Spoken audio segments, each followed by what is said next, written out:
Assalamualaikum warahmatullahi wabarakatuh. Bismillahirrahmanirrahim. Alhamdulillahirabbil alamin wa bihi nasta'in ala umuri dunya waddin. Wassalatu wassalamu ala asrofil anbiya'i wal mursalin wa ala alihi wa sahbihi ajmain. Amma ba'd. Selamat pagi anak-anakku sekalian. Mudah-mudahan kalian semua, kita semua selalu dalam keadaan sehat walafiat, baik itu sehat jasmani maupun sehat rohani. Hari ini kita akan belajar pendidikan agama Islam. Minggu kemarin Bapak sudah meng-share pelajaran 1 tentang indahnya saling menghormati. Berkenaan dengan kata indahnya saling menghormati, bisa dilihat buku paketnya halaman 2. Di halaman ini ada gambar bahwa di Indonesia walaupun berbeda agama yang satu dengan agama yang lainnya, tapi bisa saling menghormati antar umat beragama. Ada agama Islam, ada Kristen, ada agama Buddha, agama Hindu, dan Konghucu. Materi indahnya saling menghormati sebagaimana dalam Al-Quran, yaitu surat Al-Kafirun ayat 1 sampai dengan 6. Kalian bisa dilihat buku paketnya halaman 3. Di situ keterangannya adalah surat Al-Kafirun adalah surat yang ke-109. Jumlah ayatnya ada 6. Surat Al-Kafirun mengisyaratkan tentang pupusnya harapan orang-orang Quraisy Mekah zaman itu terhadap dakwah Nabi Muhammad SAW. Nabi Muhammad SAW tidak mau mengikuti tata cara beribadah orang-orang kafir Quraisy. Mereka dipersilahkan beribadah menurut ajaran agamanya sendiri. Surat Al-Kafirun tergolong surat Makkiyah karena diturunkan di kota Mekah sesudah surat Al-Ma'un. Dinamai Al-Kafirun diambil dari perkataan Al-Kafirun yang terdapat pada ayat pertama surat ini. Itulah sedikit penggalan kisah tentang surat Al-Kafirun. Sebelum kita membaca surat Al-Kafirun, ada baiknya kita memahami dahulu bagaimana tata cara membaca di dalam Al-Quran. Yang pertama adalah sebelum kita membaca, kita baca dulu bismillah.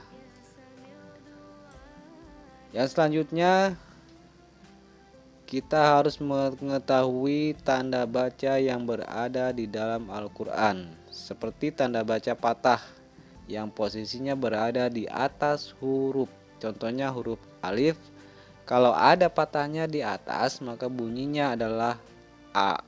Kalau tanda bacanya kasroh maka bunyinya I. Kalau tanda baca domah maka bunyinya adalah U.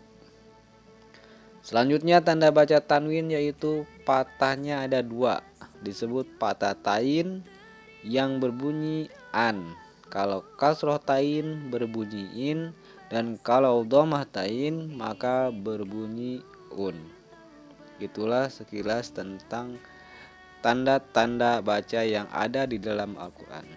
Bukan hanya itu saja, tetapi ada tanda baca lain selain patah tain atau patah domah, yaitu ada yang namanya sukun dan tasydid.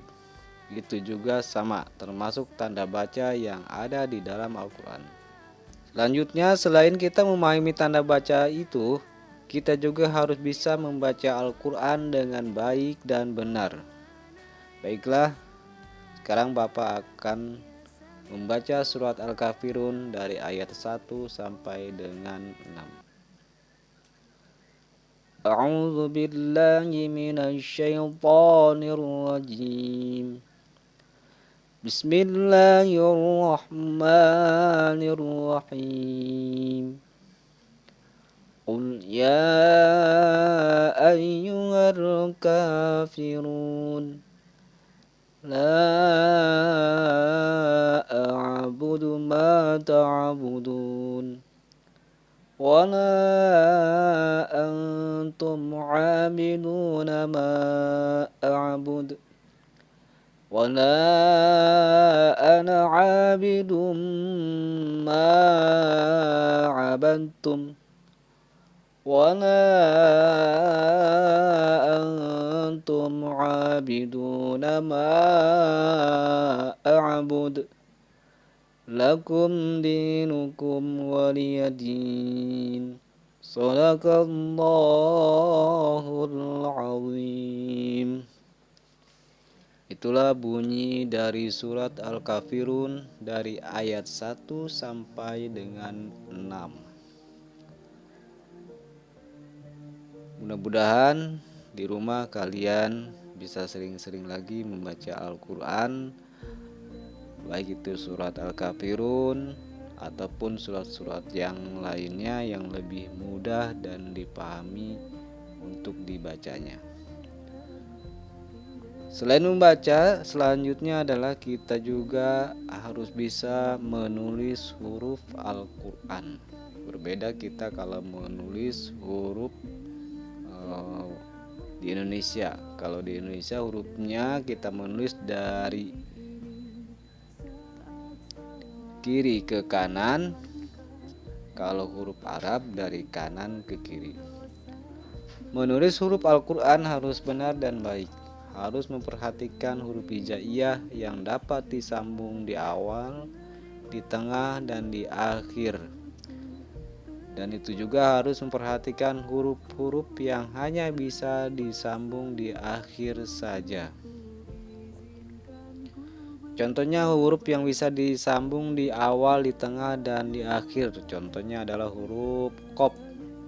Huruf Qaf ini bisa disambung di awal, di tengah, dan di akhir. Ini adalah bentuk aslinya. Apabila disambung di awal, maka bentuknya seperti ini.